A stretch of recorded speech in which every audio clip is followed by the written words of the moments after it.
Well, there isn't quite a love story like that.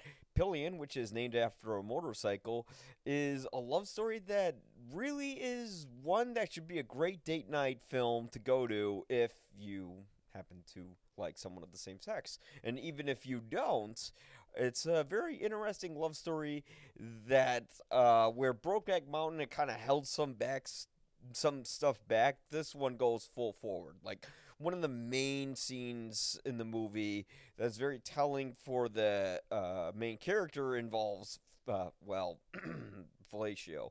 But the way the scene's handled, you could see it's like something that the main character likes to be submissive. He lives with his parents. He is part of like a like oldies quartet where he sings like old songs to people walking in restaurants during the holidays. He hands out parking tickets, for a living. He kind of just lives within uh the confines of a system, and that he is, well, not, I shouldn't say that, but he's someone who hasn't quite discovered himself yet.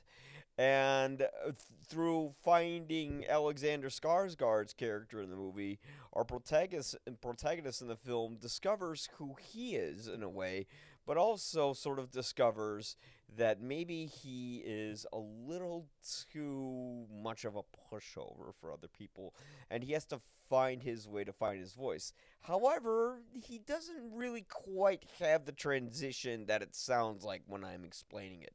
Harry Melling, who plays Colin in the movie, is basically like sort of not like the boyfriend, but kind of like the submissive sexual partner for Ray, who's played by Alexander Skarsgård.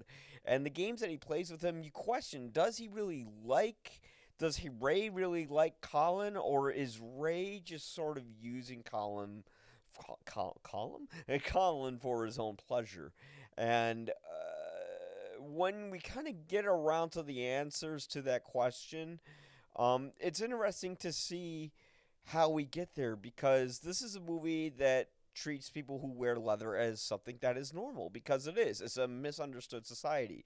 It's not like that Al Pacino movie Cruising, where he went around trying to pick up other guys, and the movie was probably, I haven't seen it, but from the vibes I got, it was homophobic. This one's very loving. It's showing that guys who wear leather and ride around on motorcycles are not dangerous, scary people. They're not weirdos.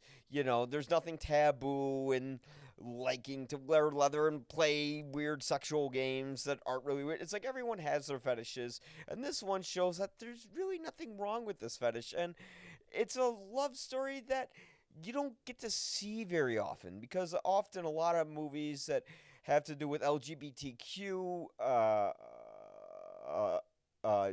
issues, they usually make it like the forefront. Like, usually the main character is like, oh, I'm gay and society doesn't accept me. I don't know what to do with it. This movie reflects on a more accepting time, despite our world leaders who clearly have very homophobic viewpoints. This movie resembles a world that is more accepting towards people who have same-sex relationships. You have these characters who are part of this culture that usually is depicted in a sort of negative or odd light, and here it's showing how natural it is.